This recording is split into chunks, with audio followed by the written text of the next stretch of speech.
I wanted to ask you just quickly before we move on, which one seed do you think is more deadly, Cleveland or OKC, after watching the first round? You know what? That's a fantastic question because it's hard to pick. I think Yeah. both of them are kind of in a similar spot where neither team has had, at least this iteration of the group has had too much playoff success. OKC has never really had any playoff success with this group. I think they did win a round, but that's as far as it's gone. And They we'll went have to to the second see. round last year, I think.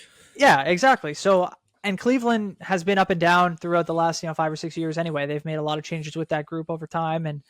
And while they've had great regular seasons, I don't think that's translated as well to the playoffs so far. So I'm going to say Oklahoma City, but I think that Cleveland is a very, very real threat to go to the NBA Finals as well, coming out of the East. So but that's where I would land. I think that if we get a Boston Cleveland Eastern Conference Finals, like that's just, I think, exactly how things should play out based on the way the season's gone. And Oklahoma City, they if they get through the second round, who knows what the final two teams in the West will be, because there's just still a ton of great teams out there. Yeah, absolutely. Yeah. The question, I know Justin had to step away for a second, was which number one seed do you feel is more threatening, like the OKC Thunder or the Cleveland Cavaliers at this point?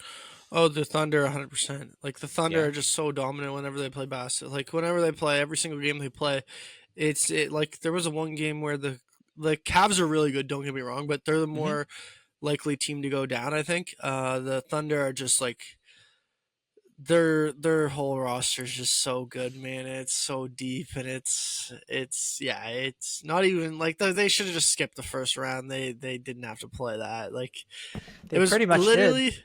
Yeah, it was literally like a practice. Hey, let's go play an exhibition team for like 4 games while we wait for the NBA playoffs to start, guys. That's literally what it was. Yeah. So the Thunder are the most likely to win the NBA championship, in my opinion, and they're all around just the most talented team. I know that I get that they're young, but Shea has been in this spot a couple times now, and I think he's obviously been the leader. He's gonna win MVP this year, in my opinion. He's gonna prove to the world that he deserves to have the spotlight on him and be recognized as one of the best players in the world, and this is why. So yeah, that's where I'm at right now with the NBA. I think those are the two. I mean, those are the only 2 sweep series, if I'm not mistaken, and that's probably why we were like, all right, like. I'm talking about the 2-1 versus 8/1 versus 10 in Miami, I guess you could say. We were like, oh, it's not very entertaining because they completely steamrolled those teams. I know Memphis had a chance. They were like, oh, they're going to win a game, and then that didn't really happen. OKC came steamrolling right back.